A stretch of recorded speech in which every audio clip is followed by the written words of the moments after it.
नमस्कार, मैं हूं कुमार अनिल। राहुल गांधी के बारे में देश की धारणा तेजी से बदल रही है। कोलकाता से प्रकाशित अंग्रेजी अखबार द टेलीग्राफ ने कल एक संपादकीय पन्ने में एक बड़ा सा आलेख छापा। उसका शीर्षक है द फियर स्लेयर, मतलब डर का वध करने वाला। ऐसे शीर्षक राहुल गांधी के लिए दिए जा रहे हैं और जो डिजिटल मीडिया में ऐसे ग्रुप हैं उसमें तो छप ही रहे हैं। जल्द ही अन्य अखबारों में भी राहुल गांधी के बारे में ऐसी चीज़ें छपें तो आश्चर्य नहीं होगा। पूरे देश में एक राहुल गांधी के बारे में एक सोच और समझ बिल्कुल बदल गई है। जो पप्पू पप्पू इनको कहा जा रहा था, वहाँ से अब बात बहुत आगे निकल गई है। हालांकि भारतीय जनता पार्टी अभी भी अतीत में ही जी रही है, अभी भी उनको पप्पू और बाल बुद्धि साबित करने की कोशिश कर रही है, लेकिन वहाँ से देश आगे निकल चुका है। तो बात मैं ये कर रहा हूँ, इस वीडियो में मैं बात करूँगा कि राहुल गांधी जो इतने ताकतवर बन के उभरे हैं उसके पीछे क्या है, मैं क्या समझता हूँ, मुख्य वजह क्या है। तो मैं समझता हूँ कि राहुल गांधी जो इतने ताकतवर बन के उभरे हैं इसके पीछे उनकी फकीरी है। उधर देखिए, प्रधानमंत्री के पास, उनके पास 240 सांसद हैं, वो प्रधानमंत्री हैं, एडीआई, सीबीआई सारी संस्थाएं उनके साथ हैं, मीडिया उनके साथ है, इलेक्शन कमीशन की जो भूमिका रही वो पूरा देश जानता है। इसके बावजूद, और राहुल गांधी के पास ये सब कुछ नहीं है। पहली बार वो विपक्ष का नेता एक संवैधानिक पद पर वो आए हैं और उसको उन्होंने स्वीकार किया है। तो उनके पास उस लिहाज से कुछ भी नहीं है, धन भी नहीं है। तो तब भी लेकिन ये इतने ताकतवर क्यों दिख रहे हैं अचानक राहुल गांधी? तो मेरा मानना है कि वो फकीरी एक है। फकीरी के लिए मैं दो छोटे किस्से सुनाना चाहूँगा। ओशो का प्रवचन अगर आप सुनिए तो उसमें वो बार बार एक तो मुल्ला नसीरुद्दीन के बहाने अपनी बात करते हैं और फ़कीरों और बादशाहों के बीच संवाद की बात वो बार बार करते हैं।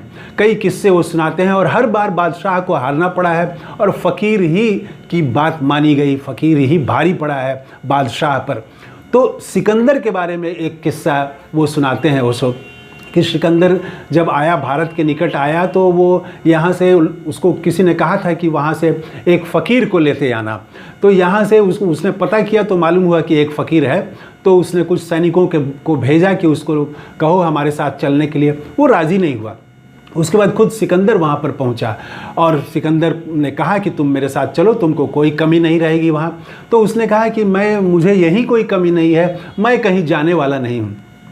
ये तो सिकंदर के लिए, उसकी बात कोई इनकार कर दे विश्व विजेता के लिए, तो आप समझ सकते हैं कि क्या मतलब स्थिति हुई होगी और सिकंदर किस तरह से उत्तेजित हुआ होगा। उसने अपनी तलवार पर हाथ पकड़ ली, तलवार की तरफ हाथ ले गया और तलवार निकाल ली। तो और कहा कि तुम अपनी गर्दन तुम्हारी बचेगी नहीं अगर तुम नहीं चलोगे तो फ़कीर ने क्या कहा? फ़कीर ने कहा कि तुम जिसको समझ रहे हो वो मैं नहीं हूँ। तुम मेरा शरीर देख रहे हो, मैं शरीर ये नहीं हूँ। तुम अगर मेरी गर्दन काट दोगे तो तुम भी देखोगे कि शरीर से गर्दन कैसे ज़मीन पर गिर रहा है और मैं भी देखूंगा कि मेरा सिर जो है कैसे ज़मीन पर गिर रहा है। ये सुन के सिकंदर तो चकरा गया। तो इसका मतलब ये है कि भय से मुक्त हो जाना। उसके पास कोई भय नहीं था, तलवार का भय नहीं था, भय से मुक्त था वो फ़कीर।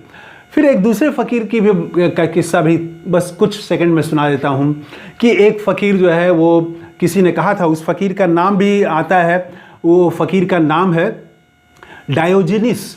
तो लोगों ने कहा था कि उससे ज़रूर मिल लेना।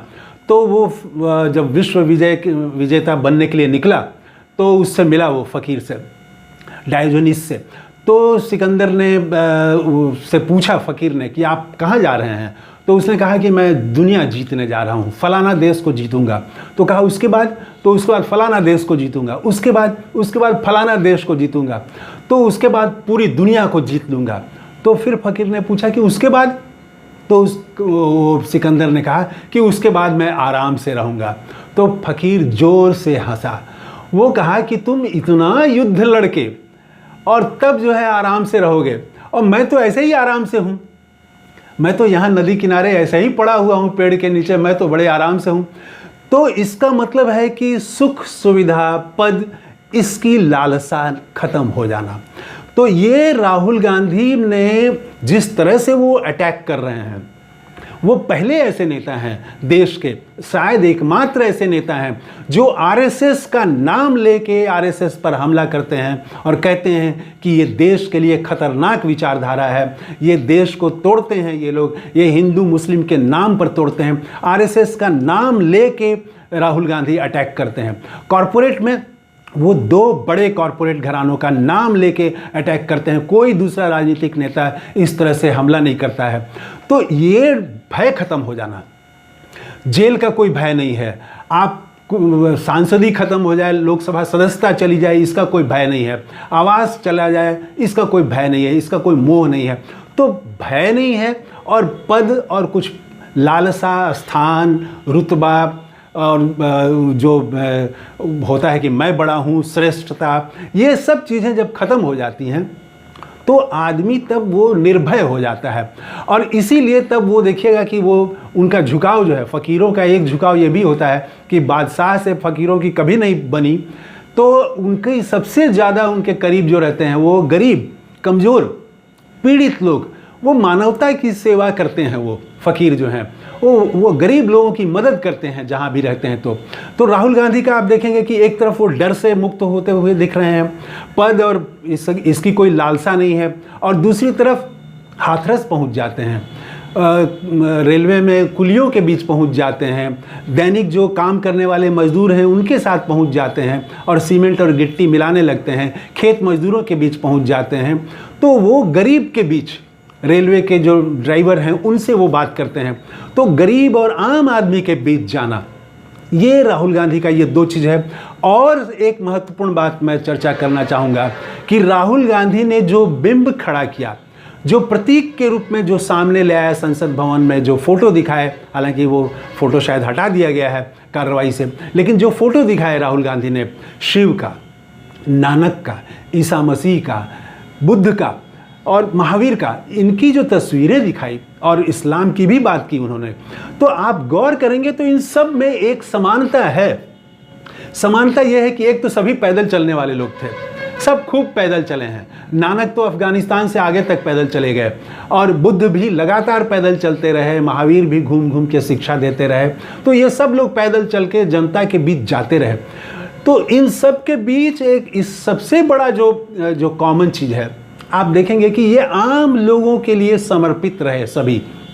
बुद्ध ने सुख की बात नहीं की, हर धर्म सुख की बात करता है, संपत्ति आए और बलवान हो, इसकी बात नहीं की, सुख की और आनंद की बात नहीं की बुद्ध ने बात की दुख की। उन्होंने कहा कि दुनिया में दुख है और दुख का कारण है, दुख का निवारण भी है। ये आम जनता के लिए वो कह रहे थे। तो दुखी मानवता, उसको वो उनको कहा जाता है मानवता का वो चिकित्सक हैं, ये भी कहने वाले लोग कहते हैं बुद्ध को। तो बुद्ध, ईसा मसीह ने प्रेम पर जोर दिया। इसी तरह से नानक ने हमेशा सच्चाई दिखाई कि हिंदू मुसलमान के नाम पर ये जो झगड़े होते हैं ये बेकार के झगड़े हैं। बड़ा छोटा कौन, बड़ी जात कौन, ऊंची जात कौन, नीची जात, ये सब बेकार की बात है। मानवता की सेवा, मानवता एक है। तो ये उन्होंने नानक ने सिखाया। इसी तरह से आप महावीर ने सबसे ज़्यादा अहिंसा पर जोर दिया।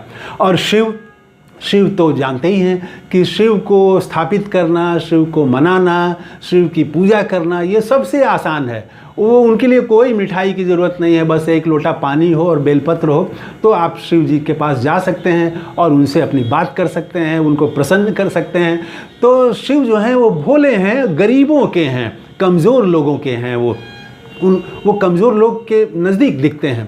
तो सादगी, तो ये जो राहुल ने जो नानक, बुद्ध, महावीर और ईसा मसीह, इस्लाम की भी बात की उन्होंने, और शिव को सामने लाया, शंकर भगवान को सामने लाया। तो ये सारा कुछ जो है, इस सब में आप देखेंगे तो वही फ़कीरी, यहीं से ये जो हमारे महापुरुषों का जो शिक्षा है, उसी से वो फ़कीरी निकली है और फ़कीरी ही दिखती है राहुल गांधी में।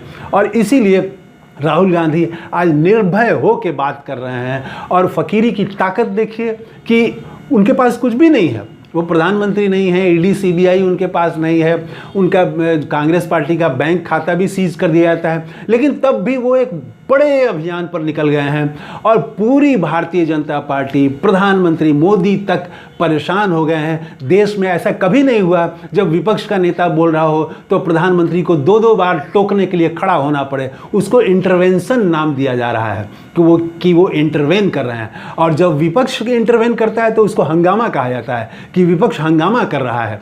तो ये तो मीडिया का हाल है। खैर, तो राहुल गांधी की ताकत जो है वो गरीब से निकली हुई ताकत है, वो फकीरी से निकली हुई ताकत है। तो देखिए, ये एक तरफ तो प्रधानमंत्री मोदी हैं, उनकी सत्ता है, दुनिया की सबसे बड़ी पार्टी है, सबसे ज़्यादा धन है भारतीय जनता पार्टी के पास, और एक तरफ राहुल गांधी हैं जो पहुंच जा रहे हैं, सुबह 5 बजे निकले और हाथरस पहुंच गए और आंसू पोंछा गरीबों का।